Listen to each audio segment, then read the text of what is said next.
It's your boy Crypto Blood, and welcome to another Kicking It session. And today, guys, I've got a very smart individual, Paris Smalls, PhD, I should put on at the end of that. He is the owner, co-founder of Eden GeoPower, and he's here to talk to us about a very unique way of mining and doing it in a way that's less energy intensive on the grid, is actually off the grid, totally independent. And one thing that I was very excited about with this particular project is this is the first one that I've been able to do an interview with that's doing an STO. So we're going to take a look at that. You guys know I'm very excited about STO, that whole model, and I think that is the wave of the future. So again, without further ado, Mr. Smalls, how are you, man?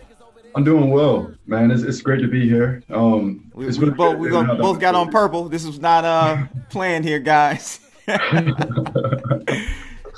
it's my favorite color, man. Yeah. I grew up with a big Barney fan. It just kind of stuck with me. So tell me a little bit about yourself, man. You're an MIT grad, very smart individual, man. I'm just glad to see minorities, brothers in this game doing their thing. So just kind of give us a little background about yourself, how you got to the point where you're doing a blockchain business and all that good stuff. Yeah, I guess I want to clarify one thing. I'm not an MIT grad. Oh, okay. I'm still at MIT. You're still at, okay. I'm still doing my PhD at MIT. I got another 2 years until I finish. So I guess the question becomes, why and how did all of this happen in the first place? How does an MIT PhD decide to start a blockchain-based energy company? Mm-hmm. To be frank, a lot of it has to do with climate change. A lot of it has to do with thinking creatively about what's being done right now mm-hmm. by the government and the individuals to help combat greenhouse gas emissions, and what are the biggest consumers of energy in 2019. And so because I was inspired to be able to do something about moving towards a more decarbonized society, when I got into MIT, I knew I wanted to work on energy type projects. And so I started doing renewable geothermal energy projects in Yellowstone National Park, which is by far the world's most expansive geothermal resources. I'm sure, yeah. Yeah, Yellowstone is actually a super volcano. And so a lot of people make movies about if Yellowstone explodes, we're all going to die and things like that. Which is very possible. Yeah, it's definitely true. If Yellowstone erupted, we'll be in a lot of trouble. Yeah. But, we're at least a couple 100,000 years for the next eruption. So we'll be fine. Unless you start working on advanced life preservation technologies, and we can stay around here for a little bit longer. I heard about this MIT startup that they can take, I think your brain, right? And they put it in some kind of serum and they preserve it for at least a couple of 100 years. So if the technology ever gets there, you can take the brain back and put it back into an Android or whatever. They got fun about Y Combinator. That's how crazy the idea was. Y Combinator loves that kind of stuff. Dang, that's crazy. But yeah, I was working on geothermal for my PhD in Yellowstone National Park, and I started thinking to myself, why don't we do more geothermal? And when I was researching it, what I found out was the reason we don't do more geothermal isn't because the energy is not cheap. Actually, geothermal energy is usually cheaper than solar and wind. The problem is geothermal is very location specific, to where if you imagine the world works on tectonic plates that slip from one another, as these plates slip, you have places where magma intrudes. And that's what defines a really nice geothermal reservoir, is a place where you have magma that's not too far from the surface that makes the rocks really hot. And so the way geothermal works is that you take that hot rock, you introduce it to a fluid, that fluid turns into steam. Mm-hmm. And you can imagine with wind, you have wind blowing on a turbine generator, and that turbine generator has a magnet, expands and generates electromagnetic field, and it's renewable energy that gets produced. But with geothermal, it's just steam that comes from the ground that spins a turbine generator, and it's renewable because the Earth's core is always giving off heat. Right. And now, so this now, is my question though is, you talk about doing these in locations like Yellowstone and other locations similar to that around the world. What about areas like oil wells that have been abandoned? Is there any way you could generate energy from those as well? Exactly. Yeah, and that's how we started the company. Okay. One of the biggest problems with abandoned oil wells is that a lot of times, you have leakage from the well and people have to keep maintaining them and things like that, and they're just useless at that point. And so we started the company thinking of, okay, how do we use the existing infrastructure to help make these projects cheaper? And so we started looking at how we can use the residual heat in these oil wells to produce geothermal power. Mm-hmm. Now, the more you dig into it, it's a lot more complicated than that. The wells were abandoned for a reason. They're usually in very bad condition. Mm-hmm. And so we kind of had to think a little bit more about, okay, well, how do we generate geothermal power using, if not this idea, a similar idea? Mm-hmm. And so the idea was, a lot of these really good geothermal resources are off grid, which means that they're not close to, imagine your home. The conventional way of selling electricity is that you set up some kind of power generation station, you set up these transmission lines. Point A is going to be where you generate power, point B is going to be usually the grid. Mm-hmm. But geothermal, if this is the grid, it's like all the way over there, it's far away. And so we started thinking about, well, how can we be able to generate more renewable energy right on site? And that's how we got to cryptocurrency mining. As a way to make revenue at these abandoned or off-grid or ignored locations that could generate cheap energy, but are too far away for anybody to use it. Mm-hmm. No, that's very smart, man, and I think that's a pretty good idea for sure. Now, so you guys are going to be pretty busy up in North Dakota, then, right? A lot of fracking. Can you deal and convert those fracking wells over to what you're talking about, or is it a certain type of? I wish we could just take every single well in the world and just like, yo, we're gonna do geothermal power, baby. Let's make it happen. It's not quite that simple. Okay. The wells need to be hot. Oh, gotcha. And So fracking is not, yeah. Yeah, they're not usually hot enough. They're usually very shallow, actually. The best locations, if you're looking for where we would do this, is going to be on the West Coast. Okay. And the reason we choose the West Coast is because you have a really prevalent tectonic plate boundary that goes through California. And around that entire area, you have places where the rock gets really hot, pretty shallow. Mm-hmm. And the shallower it gets hot, the easier you can produce energy, the more economical it would be. Mm-hmm. So actually, California has the world's biggest geothermal fields. It's called the geysers, and that's where most of them are done. Nevada is also a fast-growing state for geothermal resources. And so right now, we're still developing technologies to consider how to transfer these abandoned oil and gas wells mm-hmm. into sources of cheap energy. But we think the go-to-market strategy and the easiest thing to do is to simply find an existing geothermal reservoir that's off-grid, but has been ignored because of its location, not because of its power generation potential.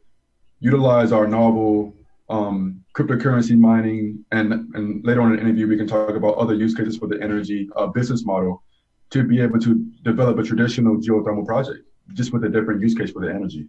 It's the simplest thing to do. It doesn't require any new technology to be developed, and it would really help move us closer to a decarbonized society. So this is a perfect fit because I sent you an article out of Forbes about, a lot of people in the industry are not actually in the mining industry, crypto mining industry. They're looking at Bitcoin and its mining infrastructure as something that's unsustainable. And so, this is great that you're coming up with this type of solution to where it is not going to be on grid, it's self-sufficient, and it can continue to keep the Bitcoin network secure. So I think that's a very great idea that you have there. You guys have come up with. Yeah, and to chime in real quick, I think most Bitcoin does come from renewable energy resources. But the thing about it is that the people who do it currently, they just go to stranded renewable energy resources and just buy cheap power. but there hasn't Right. really been a big investment into the development of renewable energy infrastructure from ground to finish for Bitcoin mining. And that's kind of what we're bringing into it. It's a way to use the energy demands to actually build a power plant, not just simply try to find cheap power purchase agreements. So tell us about, a little bit about your team. I know you guys won an MIT Clean Energy Prize. Can you tell us a little bit about the team and that prize that you guys won? Yeah, well, we were the finalists for this thing called the MIT Clean Energy Prize competition. Once a year, MIT does this thing to where it's a countrywide event. It's not just MIT students. Okay. Sometimes Harvard students win it. I think last year a team from Tufts University won it in the Boston area. But it's students who are innovating and bringing together new ideas for how to develop, clean energy infrastructure and things like that to move us to a more decarbonized society. So that was actually my first pitch. The first time this was about 2 years ago. Mm-hmm. I just started the company. We had this concept to retrofit a Bennett wells for geothermal power production.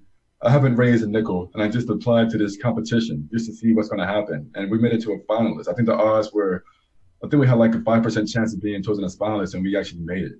Wow. And then, we had to go up there and talk to these really fancy angel and VCs and really rich people, and they're drilling us about the technology. They're drilling us about the business plan and things like that. And it was just a really wild experience because it was my first time ever doing anything like that. So I'm on stage and I'm like, my name's Paris, and you want to fight climate change by utilizing abandoned oil wells. And I'm just like scared to death, Mm-hmm. But it was definitely good. It got the ball rolling. I think within 4 weeks of that competition, we went and we incorporated the company. And we actually became Eden GeoPower. Before then, we were just an idea. I think it was called Eden's Geothermal Initiative was the name that we applied with. So those kind of competitions for any other, if any kind of potential entrepreneurs are listening to this, I would highly recommend doing pitch competitions, getting your brand out there and hearing the feedback so you can make it better. It was a really good way for us to start. Yeah, I've gone through that circuit with my 2 tech startups in the past, man. The pitch circuit is crazy. And if you guys out there are interested in, honing your skills, a lot of those incubators really help you with your pitches as well. I don't know, did you end up going through any incubator programs? Yeah, so what they did with that competition, they gave us a mentor. And so we sat back with the mentor months after the competition. We're still in contact now, and they help you make the right handshakes you got to make. They review your business plan. They, introduce you to different kind of ways to make your business plan better. Mm-hmm. They really provide a good amount of support that goes beyond just the one competition. It's definitely something that brings together a lot of resources for you. And I would definitely highly recommend it for anybody that's looking to get their startup off the ground. You're going to need advice. You're going to need mentors. You're going to need advisors, and people that have been there before that can help pull you out the muck whenever you get stuck and lead you in the right direction. And those competitions definitely help with that. Absolutely, I agree with you there. And so you guys are doing it in a roundabout way. This is not a direct token sale. Kind of explain what you're doing, how this STO is being established. Talk a little bit about the Reg CF initiative that you guys are taking advantage of. That's something I think that President Obama put together or put through. Kind of give us a little rundown on the whole token structure and all of that good stuff. It's not a typical token sale. It's not a token sale, and that's for a reason, and I'll tell you about that very shortly. But Obama back in 2012 did this thing called the Jumpstart Our Business Act, or JOBS Act. And it was a way for non-accredited investors to be able to participate in the funding of startups. Mm-hmm. And so, to be frank, when we first were going to start raising capital, we raised capital before, mm-hmm. But we were moving towards this token model. We were going to do an ICO. Right, everybody was doing ICOs. We saw millions of dollars going through ICOs and things like that. And then, like right in the middle of us preparing all the material for the ICO, the SEC just starts knocking on everybody's door, like knock, knock, knock. That was not a utility token; it was security. You're in trouble now, buddy. People started getting sued. We saw a lot of companies that were very promising, just issue ICOs without being registered with the SEC, without really thinking about what the consequences were going to be, and they failed because of that, And so we didn't want to make those same mistakes. I think we were fortunate to come after the ICO bubble because we were able to see all that stuff that didn't work and be like, okay, this company's similar and that didn't work for them. I'm not going to make those same mistakes. I'm not going to do what they did because they obviously failed. So regulation crowdfunding is a way to raise capital for a startup. You can raise up to $1.07 million from both accredited and non-accredited investors. And it's SEC compliant. So we had to submit forms to the SEC. They had to look at it and say, okay, you guys are good to go and things like that. Nice. And so we're moving in a more cautious and steady approach to where step one is to raise capital just simply by selling equity in the company. We're not doing a token sale right now. We're just simply raising the funds that we need so that for step two, we can issue a compliant and correct token sale. And we're not trying to be funky about it. It's going to be a security. That's what it's going to be. Right. There are ways to issue a security following the Jobs Act from 2012 and the Obama administration while being compliant with the SEC. And so that's what we're going to be using. But, doing all of these things, they take capital. Nothing in the world is free. And so we're being smart about it. We don't want to rush and fail, not because we had a bad idea, but because we just simply didn't think about the fundraising strategy smartly. So we're not doing a token sale right now. We're preparing for the token sale, but we're going to do it the right way. So how can individuals invest in the company? Is that available at the moment?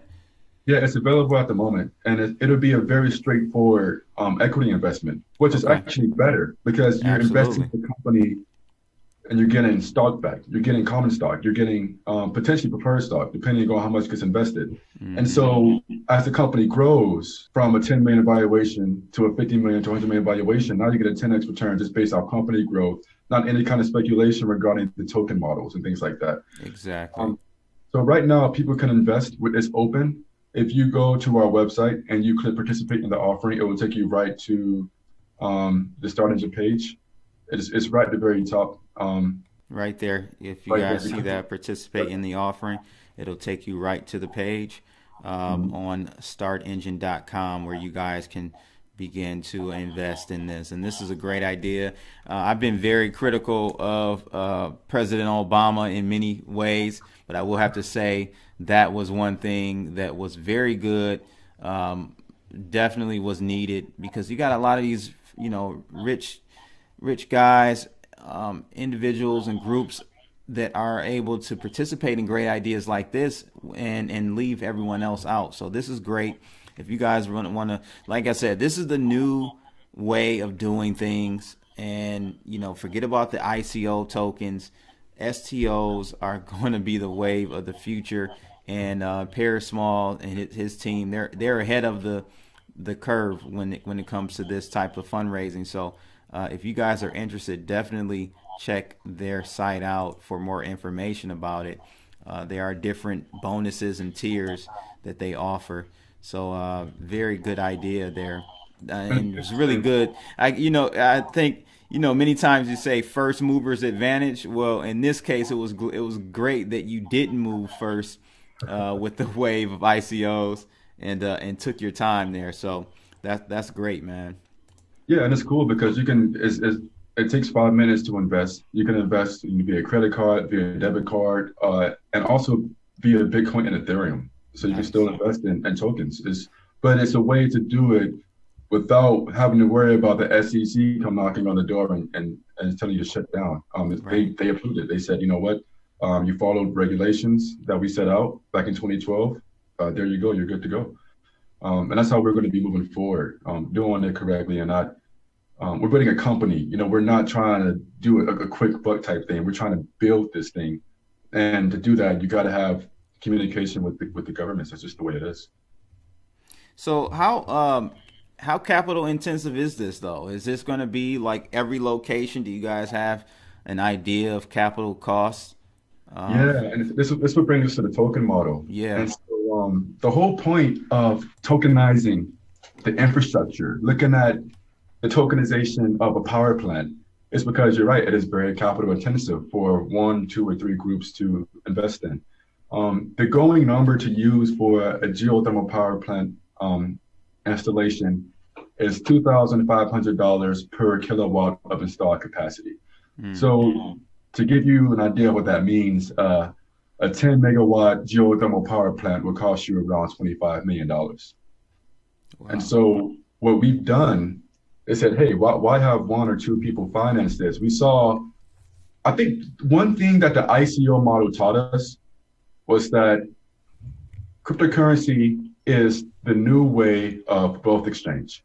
We saw a lot of money go to companies doing ICOs. They made billions of dollars in a couple of days, weeks, whatever it might be, for their projects. And so I was thinking, well, why can't we do the exact same thing for renewable energy infrastructure? We can look at every project as being a special purpose vehicle. And if you don't know what a special purpose vehicle is, it's essentially a subsidiary of a company that is decentralized from the main company, meaning that if the main company fails, the subsidiary or SPV, special purpose vehicle, lives. And if the special purpose vehicle fails, the main company doesn't go down, or vice versa. They work both ways. So we're looking at every single power plant as being its own entity, its own company that people can buy shares of, that people can help finance. And the only purpose of the power plant is to maximize revenue. But the easiest way to do it being mining Bitcoin. It's a decentralized, asset-based approach to cryptocurrency mining. So one thing that people always ask me, the miners say, mining right now isn't economical. You can't make any money mining this and that. And I ask them, well, what do you pay for power? They say, I pay 4 cents, I pay 6 cents, and things like that. And I try to tell them, with our model, you pay 0 cents for power because you're not paying for power. You're paying for ownership of a power plant. It's the same argument as renting a home versus buying a home. But buying the home, once it gets paid back, you own it. You can sell it. It's everything from there is profit. And so it's a cryptocurrency mining operation based off an asset. And what you're trying to do is pay back the power plant as soon as possible. And so we did the numbers. And conventionally with geothermal power plants, you'll pay it back in around 8 years. If you take all the power and you mine with it, even at today's rates using the latest mining equipment, you can pay it back in around 3.5 years. Wow.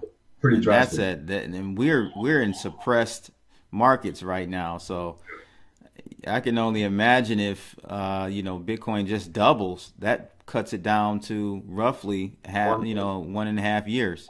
So if you're smart about it, what you do is you mine the coin from the power plant, and you just hold it. You don't sell it until it passes the threshold, right? So maybe you mine it at 4K, hold it towards 8K, sell it at 8K. Now you have a 1.5 year payback period. And that's the beauty of the dynamic of Bitcoin. The fact that the prices are always changing in this scenario is good. You just got to be patient and hold it and sell it once the prices go up, and you can pay that power plant back in a year. Imagine paying back a $25 million power plant in a year using Bitcoin. That's crazy. And it's something that nobody's doing right now, and it's difficult for other renewables to do it. Geothermal has intrinsic advantages. So tell us about your competitors, though. I know there are a couple of competitors out there, which is a good thing, like Gigawatt, Crypto, Solar Tech, to name a few. Why are you different, and how are you better? Well, the one thing that's different is the token model. They issue utility tokens. It's simply based off, hey, you buy power from us, we have power, boom, simple, right? We're taking a security asset-based approach to where you're not buying power, you're buying the power plant. So you literally own part of the power plant. Well, that's a huge difference. If it mines Bitcoin, you get the Bitcoin, but you're not paying for the power. You have an asset, you own it. You can trade the ownership on alternative token exchanges. T0 comes to mind for one that you can trade it on. So that's one of the biggest differences. The second difference, in particular, Gigawatt didn't do too well, not because the power wasn't always available, but because their token model was messed up. They got sued by their investors and went bankrupt pretty much. Mm-hmm. Crypto Solar Tech and Soluna, I think those companies are struggling a lot right now, and I kind of saw it coming, to be frank. But I don't want to disparage anybody. I'm a really big fan of all renewables, Mm-hmm. but wind and solar have really big disadvantages for cryptocurrency mining, Mm. and that disadvantage is that it can only produce power 30% of the day, maybe 40% at best. So people don't understand why that's important. You need a 24/7 power source for cryptocurrency mining. You don't want to only mine 20% of the day. You're not going to be able to maximize revenue. But the problem with wind and solar is that those technologies are not able to provide 24/7 energy without the use of something called energy storage or batteries. Mm-hmm. And batteries are very expensive. So by the time you pay for a battery for your solar or wind plant, you're now 3 times the cost of your project, where maybe you were generating power at 4 cents, now it's 16 cents. The only alternative there is to hook up the solar or wind farm to the grid and then buy power from the grid when you're not generating electricity. And so you're going to be setting up a wind farm and then buying power from the grid 80% of the time. Just go ahead and buy power from the grid if that's the case. So it doesn't really work that way. So with your token, what's the supply and float and the details on that? Well, the details on the token, and actually one thing I wanted to make sure I got to in the point was that geothermal provides power 24/7. It's one of the only baseload renewable energy technologies. So you don't have to worry about, the grid or batteries issues. But for the token, the model is based like this. If the power plant's 25 million, then we tokenize $25 million worth of tokens, and we use that to fund the power plant. Mm-hmm. And so from there, what we do is use governmental incentives to help give people, a good return on their investment. For instance, with geothermal power plants, if it's 25 million, you get 10% discounted automatically in investment tax credits. And also because you own an asset and you're not just simply buying power, you get all the benefits of it being a renewable energy power plant. So one thing we're going to put on the blockchain as well is something called renewable energy credits and carbon offsets. So for every kilowatt hour of renewable energy you produce, the United Nations and some state governments will pay you for it. And so you get an extra source of revenue, and those markets are tradable as well.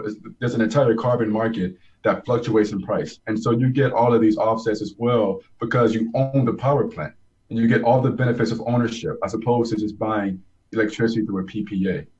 And so that's how we're going to go about helping investors get a return, and also allowing them to take full advantage of the asset-based security model. Our company, in return for our services, we just take a small percentage of the power plant through ownership and a token. So we get paid the same way you get paid, through the token. We take maybe 5%, 10% ownership of the power plant, and we decentralize the other 90% to where it's owned by the stakeholders. So that is crazy, man. So to just make sure I'm clarifying this correctly for my audience, not only are you mining Bitcoin and splitting the profits there, but the people that are actually invested in this particular SPV will also make money from other avenues, right? Other business avenues. So that's awesome, man. This is going to be very big, and I'm actually pretty excited about this myself. What are your future plans, man? Like, where are you guys at right now? I know I saw the roadmap on the website. Where are you guys right now with things, and kind of tell us what 2019, the rest of 2019 looks like? Well, right now we're raising capital to prepare us for the security token offering. Mm-hmm. And we need this capital so we can go and hire consultants to really verify our pilot project. Mm-hmm. Right now, it's looking like it's going to be somewhere maybe either in Turkey or on the west coast of the U.S., which shows trying to figure out, based off the geophysical data, what the best place to put this is to maximize returns. Gotcha. Look, we want to issue the security token in Q3 2019. And maybe 6 months from now, once we really finish up the token model, once we really identify the best location to do it, we want to go ahead and get it done. we're aiming at power plants that can be developed in 2 years. So from start to finish, it'll take 2 years. So we're looking at around 2021, 2022 for the first power plant to be live. The power plant's going to be huge. It's going to be minimum 10 megawatts. And so one thing to remember that a 10 megawatt geothermal power plant is equivalent to a 30 megawatt solar plant, because the geothermal plant produces electricity 95% of the time, or at a 95% capacity factor, which means that if you have 10 megawatts, you take 10 megawatts times 0.95, that's how much power you really get back. With the solar plant, you get around 10 megawatts times 0.3. So it's really a lot of power. And this is one of the reasons why the biggest mining operation in the world, and I believe it's Genesis Mining in Iceland, is from a geothermal power plant. It's just a lot of power that's just always available. And so we're going to be issuing that, getting these power plants up and running. In the background, we're really passionate about decarbonization and renewable energy, and we're developing renewable energy technologies. And so right now we're working on a grant that we got from the US government, gave us a couple $100,000 to start a lab. And so this is my office space. And right downstairs we have a laboratory, and we're developing technologies to increase the economics of a geothermal reservoir through electricity. And so that's what the next step is getting this grant ready and preparing for this first SPV. Wow, man, that's awesome. I'm very excited about this project, guys. Paris Small, co-founder of Eden GeoPower, and that's EdenGeoPower.com. So check them out, guys, if you're interested. You don't have to be a qualified investor or anything like that to participate at the ground level in this very groundbreaking technology. Very, very excited, man. Thanks again, man, for coming on. Any last minute thoughts? I just want everybody to know, as we move forward in society, we need people to be able to think critically about things, and don't be afraid to take risks, but be smart about the risks that you take. I love people who have passion. I love people who go out there and think about what they're going to do before they do it, and try to change the world any way you can. Don't just sit back and watch it happen. Do something about it. And excellent, man. Yeah, excellent. And wear purple. It's your boy Crypto Blood, and thank you for checking out this Kicking It session with Paris Small from EdenGeoPower.com. I'm out of here, people. Holla! Take care. See ya. Can't get enough.